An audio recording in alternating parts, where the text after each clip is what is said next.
Hi everybody, good morning and welcome to our first online lesson. I hope your day started well.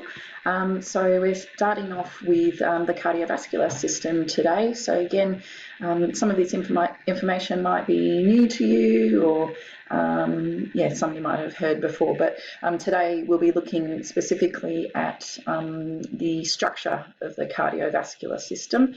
This corresponds with chapter 6. So if you're reading along, you can follow us there. The key knowledge and skills that we're looking at is just this first dot point here. So the structure and function of the cardiovascular system, including the structure and the function of the heart and the blood vessels and blood flow around the body at rest and during exercise.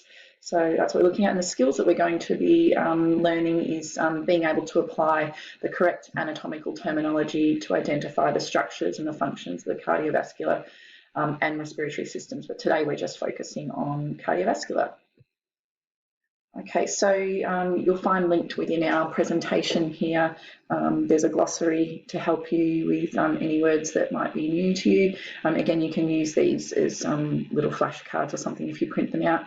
There's a Quizlet there and the timeline, which you already have access to via our website, but it's just linked there for you again.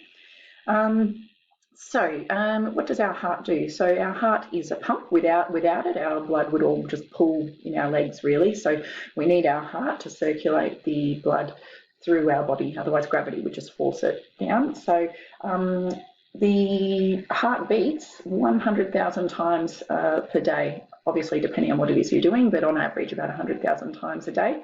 And during your average lifetime of 75 years, your heart will pump between 120 and 180 million litres of blood and beat over 3 billion times. So our heart is it's a pretty cool organ, really. So when we talk about the cardiovascular system, so cardio means heart and vascular means vessels. So if you get a question that says what is the cardiovascular system made up of or what is its components, we're talking about the heart, the blood vessels, so we're talking about arteries, veins and capillaries, and of course blood. All right, so you might remember if you cast your mind back to probably year 8 science, or if you've done the PE electives last year in year 10, if you're in year 11, you'll remember that there are 4 chambers in the heart. There are 2 at the top and then 2 at the bottom. The top 2 are the atria, and the bottom 2 are the ventricles. And a way that I like to remember this is A for atria. A is the first letter of the alphabet, and that's where the blood goes in first, or it's at the top. Then what we have is the septum, which divides left and right.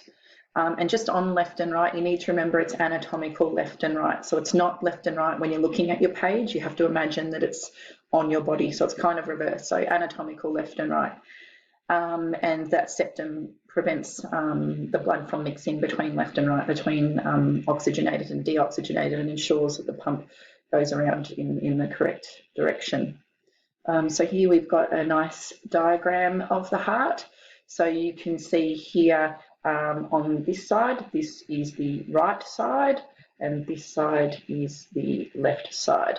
So we have right atrium, left ventricle, right ventricle, and those are the 4 chambers of the heart. This muscular piece through here, that's the septum, which divides left from right. The left side of our heart handles oxygenated blood, and the right side of our heart handles deoxygenated blood. Often people ask what these white structures are here and here, and there's another one here and here. Some of you might know that those are the valves. So valves separate, in this case, the atrium from the ventricle. Go back. And they also stop the backflow of blood as it's leaving the heart. So in this case, out of the right ventricle, out of the pulmonary artery, and here out of the left ventricle and out of the aorta. So that's a valve there as well. We'll look a bit more about the structure later on this lesson when you go off to do some other things. So as I said before, there is a circulation of blood happening, and the heart helps us to do that. Because the circuit, it doesn't exactly start at a particular point. You can start anywhere, but you will need to know this. You'll need to know the order of the circulation of blood through the heart, through the body, and what's happening at each stage there. There you go. And we'll do some more work on that in a bit as well. But this diagram here is a really good way of helping you to remember the pathway of blood. Next slide. There we go. All right, so this is what I'm going to get you to do now. Just move my head out of the way.